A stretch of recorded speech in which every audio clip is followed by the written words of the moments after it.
వరుస ఎన్నికలతో బిజీగా ఉన్న మంత్రులు పాలనలో వెనకబడ్డారా? ఎలక్షన్ బాధ్యతల కారణంగా అడ్మినిస్ట్రేషన్ కుంటి నడకన నడుస్తోందా? ఎన్నికల హడావుడితో ఆయా శాఖల ఫైల్ మూవ్మెంట్ ఆగిపోతుందనే ప్రచారంలో నిజమెంత? సెక్రటరియేట్లో మంత్రులు తగినంత టైంను కేటాయించకపోవడంతో శాఖాపరమైన సమస్యలు తలెత్తుతున్నాయా? ఇప్పుడు ఈ ప్రశ్నలు తెలంగాణ సచివాలయ వర్గాల్లో చర్చనీయాంశంగా మారాయి. గడిచిన 2-3 నెలలుగా వరుసగా ఎన్నికలు జరుగుతున్నాయి.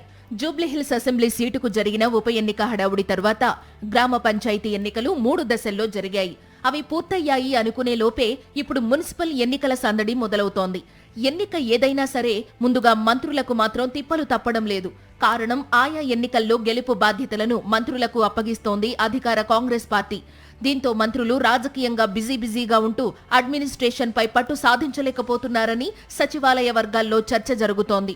ప్రభుత్వం తీసుకుంటున్న పాలసీ నిర్ణయాలపై అధికారులకు సరైన సూచనలు, సలహాలు, అదేవిధంగా ఆదేశాలు జారీ చేయలేకపోతున్నారని అధికార వర్గాల ద్వారా అందుతున్న సమాచారం. మొన్నటి వరకు పంచాయతీ ఎన్నికలను ఛాలెంజ్ గా తీసుకున్న మంత్రులు ఇప్పుడు మున్సిపల్ ఎన్నికల బాధ్యతలను ఎవరికి వారు ప్రతిష్టాత్మకంగా తీసుకున్నారు.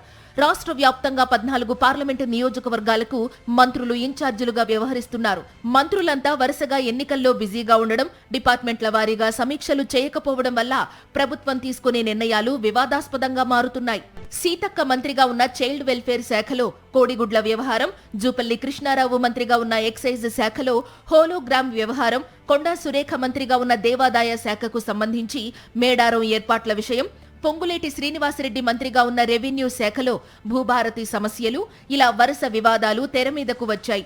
ఈ వివాదాలు రావడానికి కారణం మంత్రులకు, అధికారులకు మధ్య సమన్వయ లోపమే అని సెక్రటేరియట్ వర్గాల్లో చర్చ జరుగుతోంది. రాష్ట్రంలో జరుగుతున్న వరుస ఎన్నికలు, వ్యూహాలు, ప్రతి వ్యూహాలు, గెలుపు కోసం కసరత్తులు తదితర అంశాలు మంత్రులకు సవాళ్లుగా మారాయి. దీనికి తోడు కేబినెట్ విస్తరణ జరుగుతుంది అనే వార్తల నేపథ్యంలో మంత్రుల్లో ఆందోళన పెరుగుతోందని అంటున్నారు.